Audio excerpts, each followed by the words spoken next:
Dopamine, the neurochemical that wires you for distraction, snacking, and scrolling TikTok when you know you have bigger goals to achieve. But what if I told you that dopamine is not the problem and detoxing is not the solution? Instead, I'm going to show you how to work with dopamine, and by the end of this video, you will know how to turn it into your ultimate tool for focus, for motivation, and for success. I'm Jody Jackson, a neuroencoding specialist who uses neuroscience to train your brain for high performance so that you can rewire your reality for the results you most want. So let's just clear up the biggest misconception right now. People call dopamine the pleasure chemical. Wrong. That is a myth. It is actually the motivation molecule, and most people completely misunderstand this part. It does not fire when you get the reward, it fires when you anticipate the reward. So you can think about it this way. Have you ever been with someone who has ordered food and they ask you if you want anything and you're not hungry, so you say no, but then it arrives and you see it, you smell it, you imagine how good it would feel to eat it, and you start negotiating on how you can now get in on this order. That's dopamine. And while this might be a small example, it is a perfect illustration of how dopamine works. It is not about the satisfaction of eating the food. It is about the anticipation that drives you to take action. Dopamine is the biological engine of seeking, of chasing, and of pursuing. That is why it is called the motivation molecule. So if that's the case, why do we link dopamine to being unmotivated? Well, it's because of this. In today's world, we are surrounded by cheap dopamine hits, social media scrolling, junk food, Netflix binging, refreshing your emails. These activities flood your brain with dopamine, and over time, it starts to prioritize them.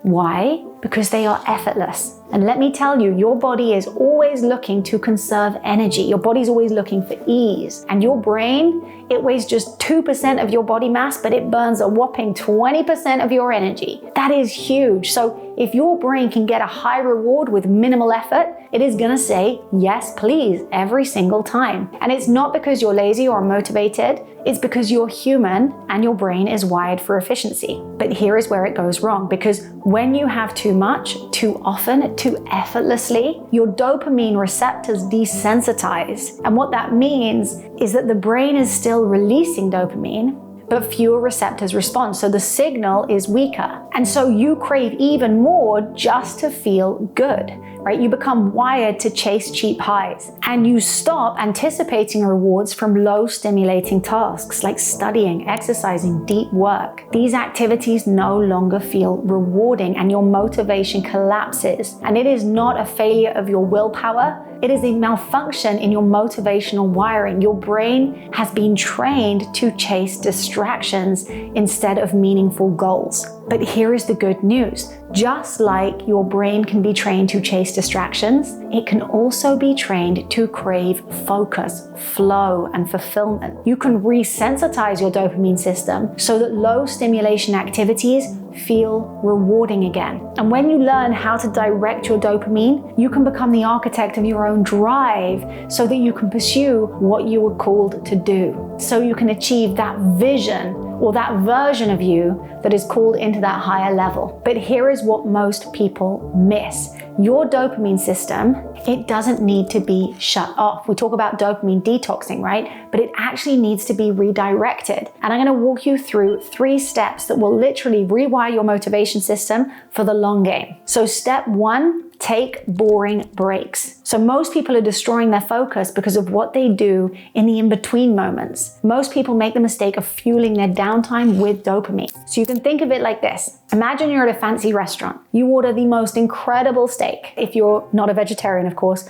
perfectly cooked, it's juicy, it's sizzling. But while you're waiting for it to come out, you fill up on the bread, on the butter. By the time the steak arrives, your appetite's gone. You're no longer hungry. You've numbed your hunger with junk. And that is exactly what happens when you fuel your breaks with high stimulation, with social media, with sugar, with emails. You flood your brain with cheap novelty. And so when your brain comes back to the main course, the work that actually matters, you're just not hungry for it. But if instead you take a boring break, you take a break from mentally feeding yourself, what you're doing is you're clearing your mental palate. You are sharpening your hunger. And then when you come back, the work actually feels more rewarding and more stimulating. Step number 2, Build positive anticipation for your goals. So if you know that dopamine comes from the anticipation of a possible reward, then start thinking about the rewards that will come as a result of you reaching your goals. Visualize what it is that you want to achieve and imagine them as already done. And then connect emotionally with how they will feel when you achieve them. Ask yourself, what is it going to mean when you finish this project? What will it allow you to do when you hit that milestone?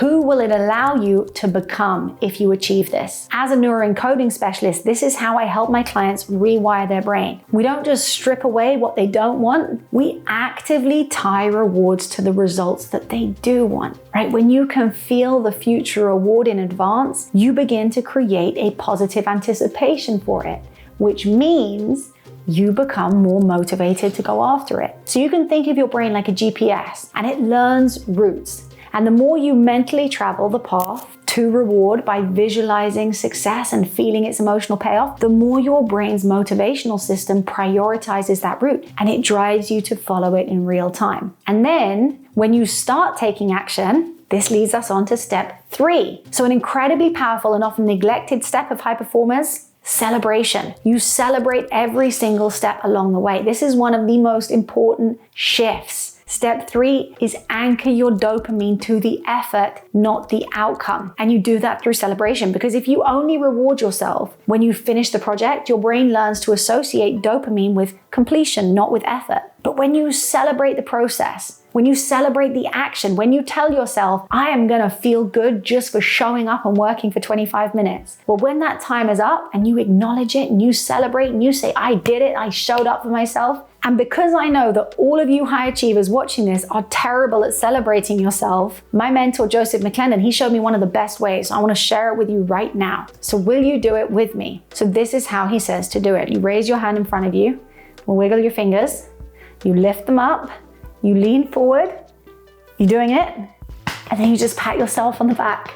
That is it, right? You celebrate yourself. I know it seems silly, but it works. Your nervous system is listening, and that is it. You can smile as well. And why? Because it releases dopamine, serotonin, epinephrine, and all the other good stuff that tells your brain this feels great. And then your brain says, what just happened before that to make this happen, right? It was work, it was effort. And then your brain says, let's do it again. And it conditions your brain to see effort itself as the win. And when effort feels rewarding, motivation stops being a battle. And how they work together is when you combine these 2 steps, when you build positive anticipation for your goals and you anchor dopamine to the effort, you deliberately celebrate, you create a powerful feedback loop. So first you visualize the reward, you feel the emotional pull of what's possible, and then you take action and celebrate every step along the way. The result is that your brain starts craving the process, not just the outcome. And that is how you shift from craving distractions to craving focus, flow, and fulfillment. And a good hack for kickstarting this is to keep your goals in front of you. See them. Just like seeing food makes you hungry, keeping your goals visible and vivid creates that pull, that desire to actually pursue them. And this isn't a productivity hack, right? This is a fundamental shift in how you relate to your own biology. It's about learning to speak in your brain's language so that you can guide it towards the reality you most want to create. So my invitation is to stop fighting your dopamine and start directing it, and watch as you build focus, drive, and unstoppable momentum to achieve anything that you set your mind to. And just know this isn't about hacking productivity. This is about upgrading how you work with your biology. Dopamine is not your enemy, it is your engine. So stop wasting it on cheap distractions and start directing it towards your goals so that you can create the life that you want and you know you're meant for. My name is Jody Jackson, and I hope you enjoyed this video. If you did, hit subscribe for more. My mission is to keep helping millions around the world train their brain for peak performance and lasting well-being so that they can achieve their biggest goals and build the life that they know they were here to create. I will see you in the next one.